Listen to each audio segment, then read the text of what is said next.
Hi guys, and welcome back to another video, and today's video is going to be about autism and change. So I've got my notes here just to keep me on topic so I don't lose track of what I'm trying to speak about today. So like I say, today's topic is on autism and change. People like me with autism can find any kind of change quite overwhelming and difficult, but there are many things you can do to help us. So as parents, as someone with a child or adult on the spectrum, the first thing you can do is find out about the change, such as describing how it's going to happen. If it's a thing such as meeting a new teacher or meeting a new school building, you can try and take a picture of the new school or find out where the new school is and take a photograph of the area.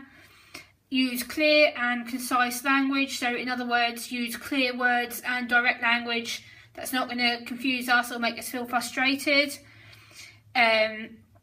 Also, you need to give us time to process the change. So as part of our autism, we have what we call sensory processing delay. So that basically means that you need to let us have 6 seconds to process the information that's being said, and then we can physically reply to you afterwards once we've had the time to process it. And the next thing you can do is to use visual supports, such as showing the person photos of the place, such as a police station or a hospital, or pictures of doctors or nurses or teachers if you're going into a different situation. And also it's important to involve the right people. So if your child is starting a new school, you can show them the school establishment building, to help them familiarise themselves with the building and who might be working there. So again, it could be a visual timetable of who is who, what their job is and what days they're going to be there, so they know that's the routine of what's going to happen every day.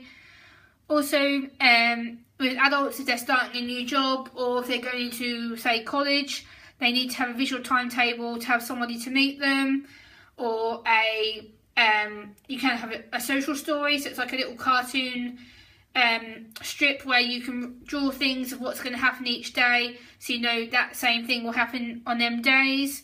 Or also, please be aware of anxiety in children and adults on the autistic spectrum, because children as well will express more anxiety than adults because their behaviour is more spotted as children. As I'm somebody who's on the autistic spectrum myself, you know, we may not appear to be anxious, we are really panicking, and in our heads we're really getting frustrated and really quite pressurised.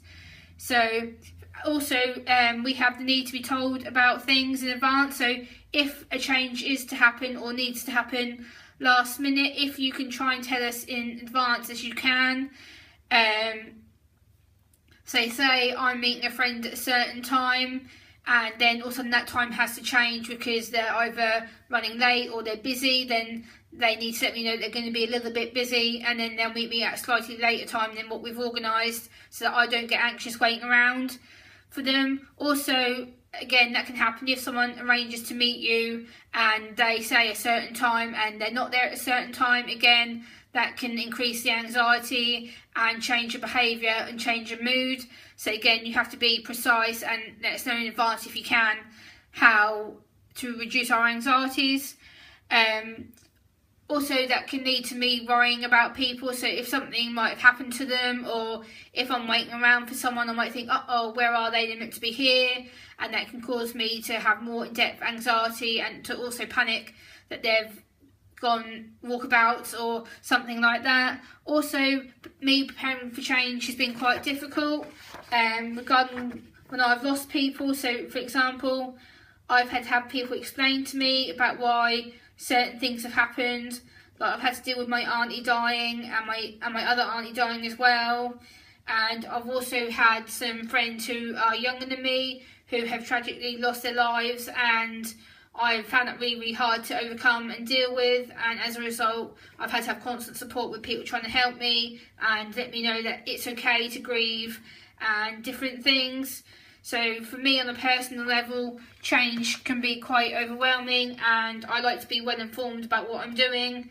And also it's just important that change is taken seriously, because a lot of the time people think, oh, it's just a little change, it's just a little change your timetable, but that little change can build up and build up and build up and build up and build up until all of a sudden we can't take no more information, and we just go and we lose it, and we're not able to keep that information inside. It just builds up to the point where we get so anxious and we're just like, okay, can't cope, and then bang, wallop, all our emotions come out, the sensory overload comes out, because we've just had so much information to worry about and process.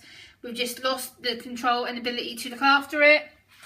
And also I've got some more in-depth notes down here in my notepad. Sorry about the noise, that's my TV control. Yeah, so we need to adapt to change, like I say, in advance if we can. And also it can be something that can be fairly quick to happen. So that can include it being explained to us, or again, people needing to explain why change is okay and why it's not a bad thing to be happening to people. But people with autism, the problem is that we don't expect change, because we like routine, we like structure, we like to be organised, so everything is tick, tick, tick, tick, tick, tick, tick, and runs like clockwork.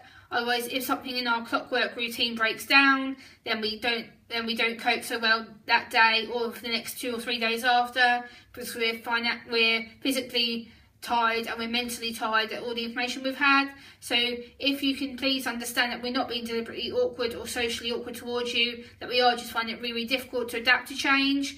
And as someone on the autistic spectrum, we do find change difficult. I hope you have found this video helpful, and please give it a like and comment and subscribe to my channel. And if you have any further questions for me, get in touch. And thank you very much for listening to this video. Take care, guys. Bye.